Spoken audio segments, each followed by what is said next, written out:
No princípio, antes que o tempo tivesse nome, antes que o silêncio fosse quebrado pelo som da criação, já existia o Verbo. E o Verbo estava com Deus, e o Verbo era Deus.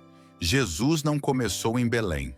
Belém foi apenas o lugar onde o Eterno decidiu tocar o tempo, onde o infinito escolheu caber em braços humanos, onde a luz atravessou a escuridão sem pedir permissão. Ele veio sem tronos, sem exércitos, sem coroas de ouro.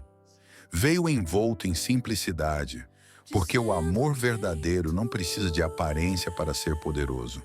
Jesus veio para os cansados, para os feridos, para os esquecidos, para aqueles que aprenderam a sobreviver sem esperança.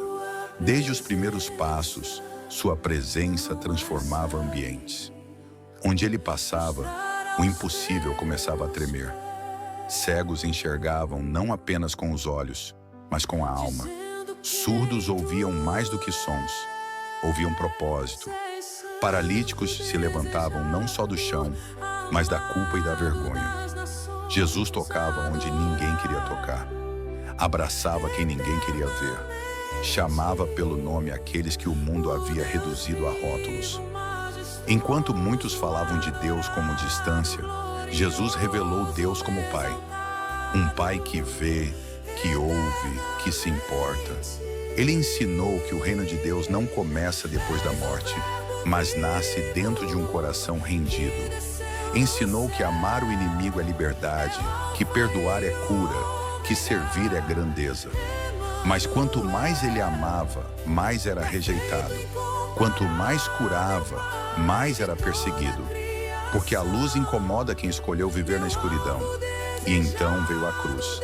A cruz não foi um acidente, foi uma decisão. Jesus poderia ter descido dela, poderia ter chamado legiões de anjos, poderia ter escolhido salvar a si mesmo, mas ele escolheu salvar você. Cada prego carregava um pecado, cada gota de sangue carregava um nome. Cada passo até o Calvário era amor em movimento. Na cruz, Jesus levou o peso que não era dele para que você pudesse viver uma vida que não conseguiria conquistar sozinho. Quando ele disse, "Está consumado", não era o fim, era o começo. O véu se rasgou, a separação acabou, o acesso foi liberado. E no terceiro dia, a pedra não resistiu à vida. A morte perdeu sua autoridade. O túmulo ficou vazio. Jesus ressuscitou. E porque ele vive, a dor não tem a última palavra. O medo não governa mais. O passado não define o futuro. Jesus vive hoje. Ele entra em casas, em corações quebrados, em noites silenciosas cheias de perguntas. Ele ainda chama pelo nome, ainda perdoa, ainda restaura, ainda transforma. Ele é o caminho para quem está perdido, a verdade para quem vive confuso, a vida para quem apenas sobrevive. Seguir Jesus não é ausência de lutas, é certeza de companhia. Não é caminho fácil, é caminho seguro. No fim de tudo, quando o barulho do mundo se calar, quando o tempo perder seu poder, haverá apenas uma voz dizendo, "Vinde, benditos de meu Pai." E então entenderemos que cada passo valeu a pena, que cada lágrima foi vista, que cada oração foi ouvida. Jesus é o começo, Jesus é o meio, Jesus é o fim. Ele é o alfa e o ômega, o primeiro e o último, a esperança que não falha, o amor que nunca acaba.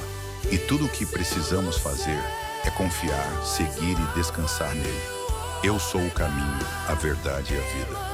Ninguém vem ao Pai a não ser por mim. João 14:6.